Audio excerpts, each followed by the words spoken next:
Okay, so ready to dive deep into a career that's gone global. We're talking import-export manager Mm, in the world of office furniture. okay. You're not just picking out, those like sleek desks. Right. You're orchestrating their entire journey across continents. Yeah, it's a role that's often overlooked, Yeah. but oh, trust me, Okay. it is booming. Mm.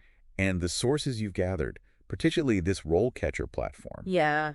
are going to give us some really great insight, not just on what the job is, but how to like own it, how to really succeed in this. I love that music to my ears. So let's ditch the jargon just for a sec. Okay. RoleCatcher mentions installing and maintaining procedures, which honestly sounds kind of like filing paperwork all day. Yeah, not exactly glamorous, but Great.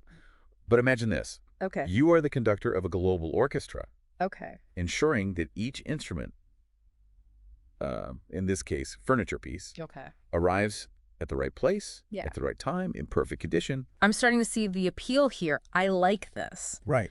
And it makes sense now why skills like communication and negotiation Oh. are constantly highlighted in these RoleCatcher excerpts. Absolutely. This isn't just about logistics. Mhm. It's about people skills, too. 100%. Think about it. Yeah. You're the bridge between suppliers, Mm-hmm. often overseas, Right. maybe on the other side of the world, Wow. and the folks who need those ergonomic chairs, Yeah. like stat, Right, right. a missed email, Oh, God. a cultural misunderstanding Yeah. could mean delays costing thousands. Talk about high stakes. Absolutely. RoleCatcher actually breaks down the typical career path. Okay. And get this, they make it sound like leveling up in a video game.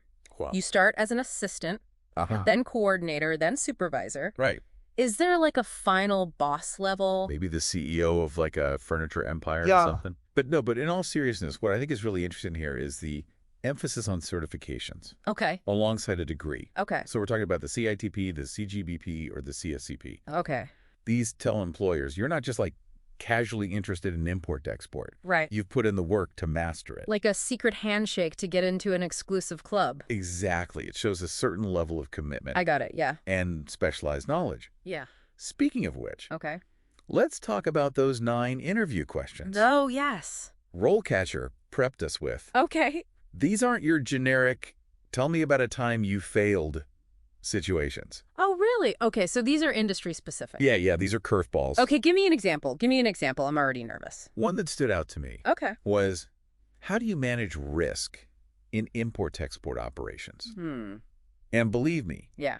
there are a lot of risks, Yeah. from fluctuating tariffs, which are basically taxes on traded goods, to, as we've all seen recently, trade wars. Oh, yeah. They can like throw everything off I'm kilter, here for sure. completely derail things. Definitely.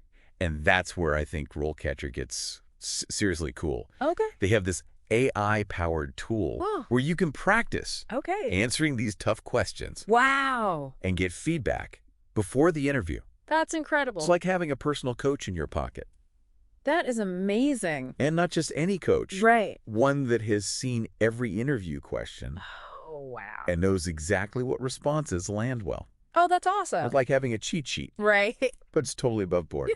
Okay, I love it. Totally legit. Speaking of tech, Yeah.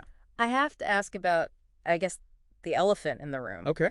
AI companies are using AI to screen resumes now, which honestly to me sounds kind of terrifying. I can see why you'd feel that way. How do you even stand out when you have algorithms involved? You beat them at their own game. And luckily, RoleCatcher has a feature for that too. They do. Mhm. What do they do? It analyzes job descriptions Wow. and tells you which version of your resume Okay. will resonate best with a company's algorithm. Okay, so you're not, so instead of fearing the robots, you're using their own power against them. Exactly. But I think this highlights something really crucial. What's that? In this line of work, Okay. you are your skills.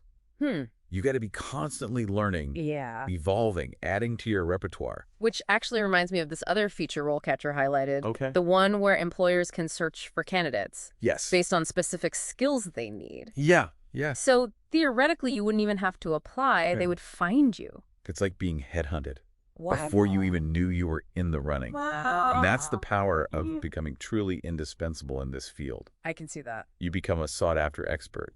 Okay, so we've covered a lot about like getting the job. Right. But what about the day-to-day Right. reality of being an import-export manager? Okay. What's a typical day like, aside from, Yeah. conquering global trade, which we've already covered? Right, yeah.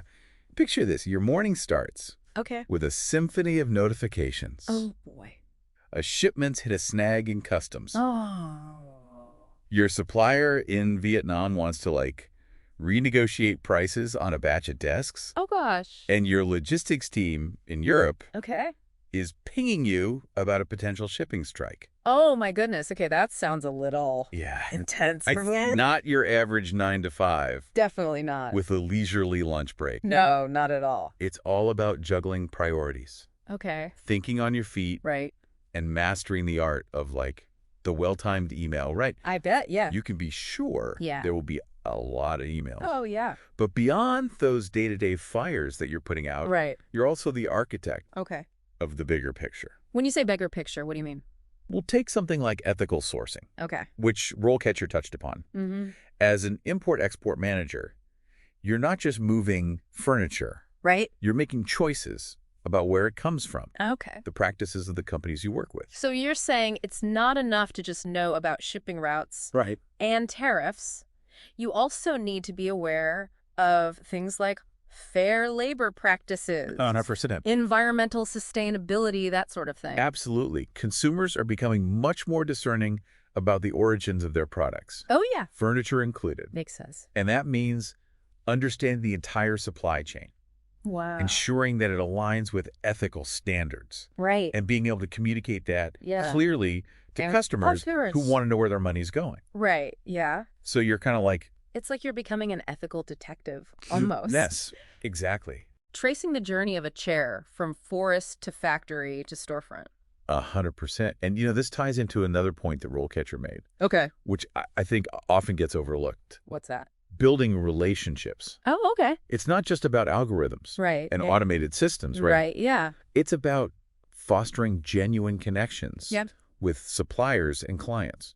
So walk me through that. Okay. Are we talking like fancy dinners, Yeah. networking events, that sort of thing? Those can help, Yeah. but it's more about just being reliable, Yeah. communicative, Yeah. and culturally sensitive. Right. When you're dealing with people across time zones Yeah, for sure. and cultures, even a simple misunderstanding Oh, can snowball into a major delay. 100%. And I imagine those relationships Oh, absolutely. can make or break a deal. Yeah, when a supplier trusts you, Right. they're more likely to go the extra mile. Right.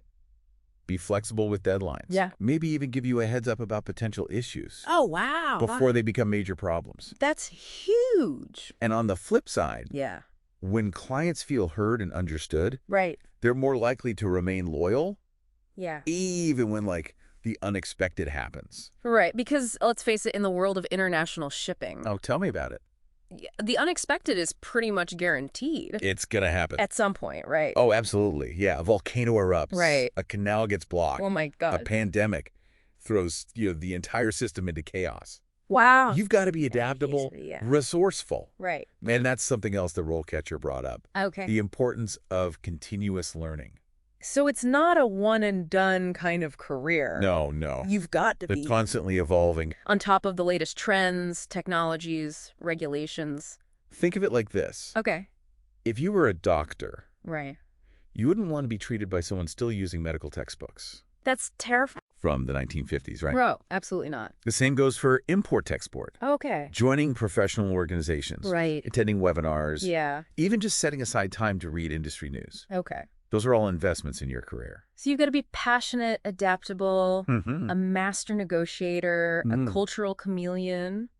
Yeah, that's a lot. Are there any other, superhero skills an aspiring import-export manager should have up their sleeve? You also have to be a bit of a, fortune teller, right? Right. We've talked about staying up to date, but what about predicting where the industry's headed next? That's what separates Right. the pros from the amateurs. Okay. And luckily, RoleCatcher gave us some hints there, too. Okay. Remember how we talked about ethical sourcing Yeah. becoming increasingly important? Mm-hmm. That's not just a trend. That is the future. So our listeners need to be ready for a world where Yes. eco-friendly materials, fair labor practices, those aren't just like buzzwords anymore. Those are deal breakers. 100%. Yeah. Imagine a future where a furniture company's sustainability report is as important as their catalog. Oh, wow. Right. As an import-export manager, you would be on the front lines of making those ethical choices a reality. That's actually really exciting. Right. It's like you're not just moving furniture, you're moving the entire industry toward a better future. Towards a better future. Exactly. That's awesome. And that brings us to, I think, another major shift that's happening. Okay. Which is this rise of e-commerce. Right. And personalization. Okay. Remember the days when you would walk into a furniture showroom? Yeah. And just pick from whatever they had on display. Right. Those days are fading fast. You're telling me I ordered a custom desk online last month. There you go. Picked my exact dimensions, the finish I wanted. Wow. I even had a little charging station built right in. That's awesome. It's great. That's the kind of demand that import-export managers will need to be able to handle. Yeah. Smaller batches, customized orders. Okay. Shipped directly to consumers. Wow.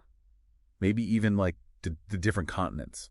That sounds logistically very complex. It is, yeah. Forget container ships. Are we talking about drone deliveries of desks in the near future? Maybe not drones yet, but definitely a move toward more agile, tech-driven solutions. Okay. Think like AI optimizing shipping routes in real time. Wow, okay. Or using blockchain to track the journey of a chair from factory floor to front door. Okay. My mind is officially blown. Yeah, it's a lot. So to sum it all up for our listener, who is now either incredibly pumped to do this job or completely overwhelmed, what are the essential takeaways about a career as an import-export manager? First, don't be intimidated. Okay. Yes, it's a demanding field. It requires a very unique blend of skills. You're a communicator. You're a negotiator. You're a cultural ambassador. Increasingly, you're a tech enthusiast. And a bit of a fortune teller, we said. And a fortune teller, yeah. You've got to be able to predict those trends. Right. But I think more importantly, it's a career with a future. That's good. As the world becomes, increasingly interconnected, the demand for skilled professionals who can navigate the complexities of global trade. That demand is only going to continue to grow. So embrace the challenge. Absolutely. Never stop learning. 100%. And who knows? Yeah. Maybe you'll be the one giving back, sharing your own insider tips on this show someday. That's what I call a successful deep dive. I like it. I like it. Awesome.